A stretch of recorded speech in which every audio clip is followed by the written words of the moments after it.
Getting a peace deal in the Middle East is such a priority to President Obama that his first foreign calls on his first day in office were to Arab and Israeli leaders. And on day two, the president made former Senator George Mitchell his special envoy for Middle East peace. Mr. Obama wants to shore up the ceasefire in Gaza, but a lasting peace really depends on the West Bank, where Palestinians had hoped to create their state. The problem is, even before Israel invaded Gaza, a growing number of Israelis and Palestinians had concluded that peace between them was no longer possible, that history had passed it by. For peace to have a chance, Israel would have to withdraw from the West Bank, which would then become the Palestinian state. It's known as the two-state solution. But while negotiations have been going on for 15 years, hundreds of thousands of Jewish settlers have moved in to occupy the West Bank. Palestinians say they can't have a state with Israeli settlers all over it, which the settlers say is precisely the idea. Daniela Weiss moved from Israel to the West Bank 33 years ago. She's been the mayor of a large settlement.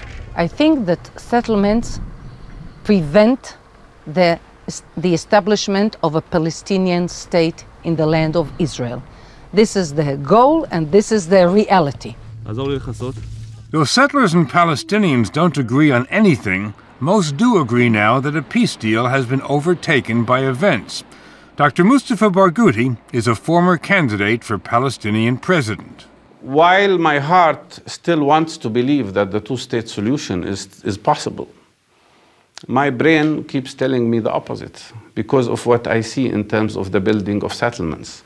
So in a way, these settlers are destroying the potential peace for both people that would have been created if we had two-state solution.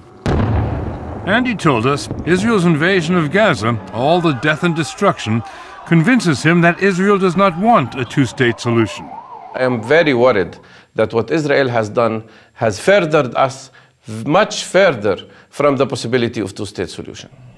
Palestinians had hoped to establish their state here on the West Bank, an area the size of Delaware. But Israelis have sliced it up with scores of settlements and hundreds of miles of new highways that only settlers can use. Palestinians have to drive or ride on the older roads.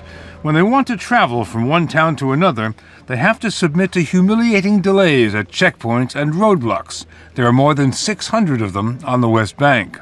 Why do the Israelis have so many checkpoints? I think the main goal is to fragment the West Bank. Maybe a little bit of them can be justified because they say it's for security, but I think the vast majority of them are basically to block the movement of people from one place to another. Here's how they block Dr. Barghouti. He was born in Jerusalem, grew up in Jerusalem, and worked in a hospital there for 14 years. 4 years ago, he moved to a town just 10 miles away. But now, because he no longer lives in Jerusalem, he can't get back in, ever. Now, 1 minute. You cannot go to Jerusalem? At all. Can't you get a permit to go?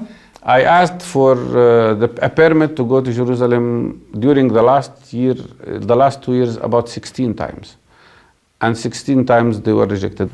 Like most Palestinians, I don't have a permit to go to the city I was born in, to the city I used to work in, to the city where my sister lives. Here's what he's up against. Scores of Israeli settlements dominating the lowlands like crusader fortresses. Many are little cities, and none of them existed 40 years ago.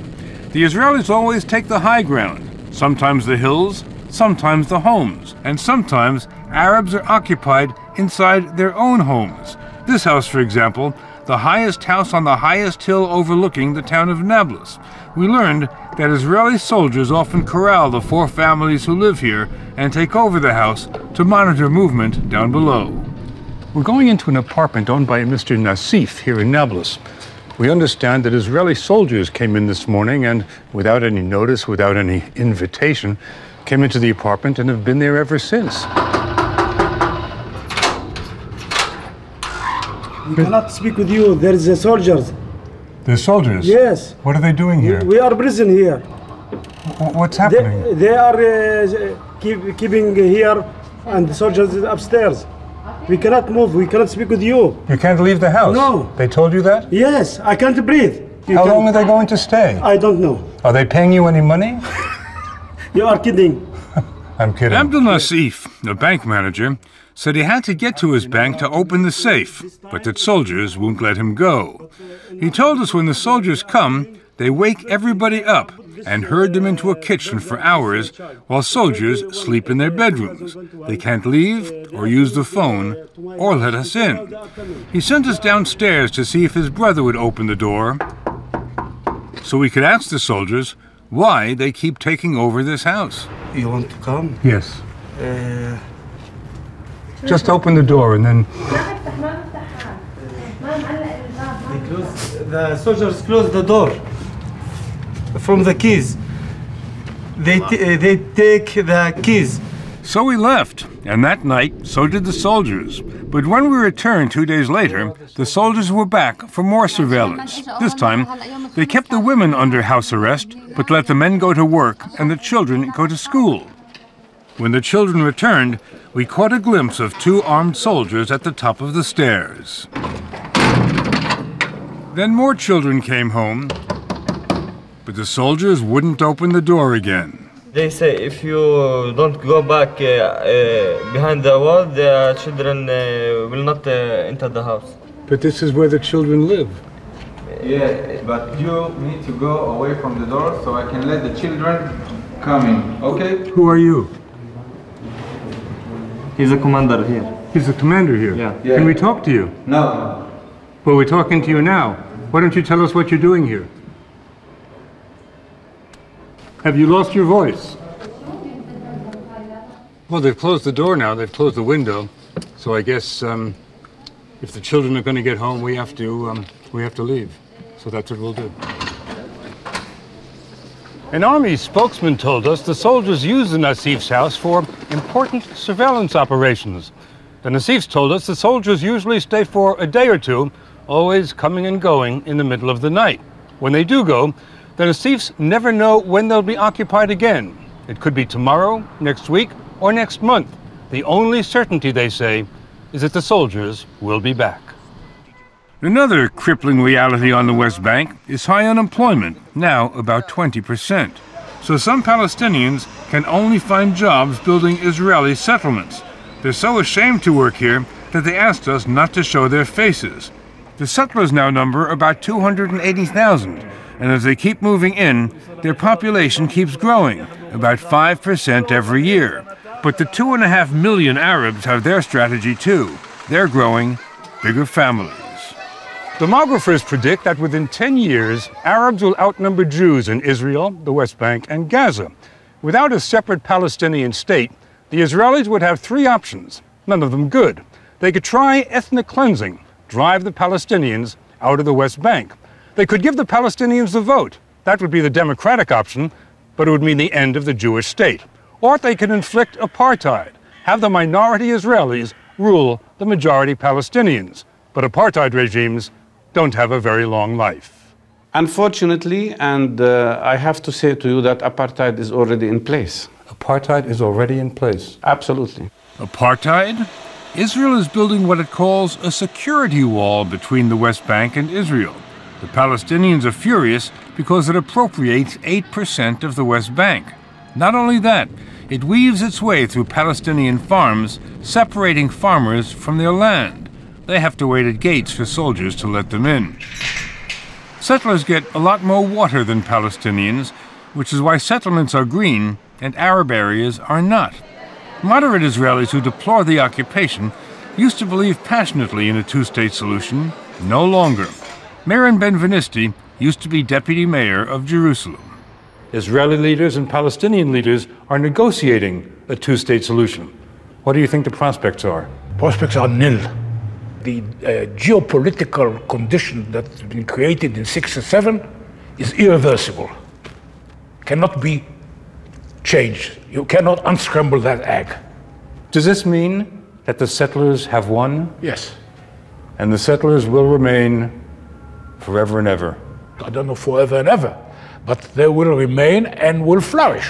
The settlers, the attitude that I present here, this is the heart, this is the pulse, this is the past, present, and future of the Jewish nation. So you're saying, basically, that you and your fellow settlers are immovable. I say that we and the settlers here are immovable. We will stay here forever. But one very important Israeli says she intends to move them out. She's Foreign Minister Tzipi Livni, a candidate to become Prime Minister in elections next month. She's also Israel's chief negotiator with the Palestinians, and she told us peace is unthinkable with the settlers where they are. Can you really imagine evacuating the tens of thousands of settlers who say they will not leave? It's not going to be easy, but this is the only solution. But you know that there are settlers who say, we will fight, we will not leave, we will fight. So this is the responsibility of the government, of the police, to stop them. As simple as that. Israel is a state of law and order. And disorder. Here's what happened 3 years ago when the army evicted just 9 families from a West Bank settlement called Amona. It was chaos, the first time since the creation of the state that Jews were in pitched battle against Jews. To Israelis of all stripes, it was not a pretty picture, and it made the government loath to try again. Officials fear that more battles to empty settlements could rip Israel apart. They're afraid that religious officers in the army, and there are an increasing number of them, would disobey any order to evict settlers. There will be a mutiny in the army. A mutiny in the army? I think a mutiny against such an illegal order will make our army only stronger. The army is evicting Arabs from their homes in East Jerusalem, which Palestinians hoped to make their capital. Outraged, Arabs tried to save their homes, but the Israelis had the guns. Israel demolished more than 100 Arab homes in the past year, ruling they'd been illegally built. Arabs say this is just another tactic to drive them out. But officials say they also knocked down unauthorized Jewish buildings on the West Bank. They're put up by youngsters, the next generation's campaign to populate the land. Daniela Weiss told us they will not be stopped. The army tore this down this morning. Yes. And now you're rebuilding it. Yes, and we will have the upper hand. But the army will tear it down again. So we will rebuild it.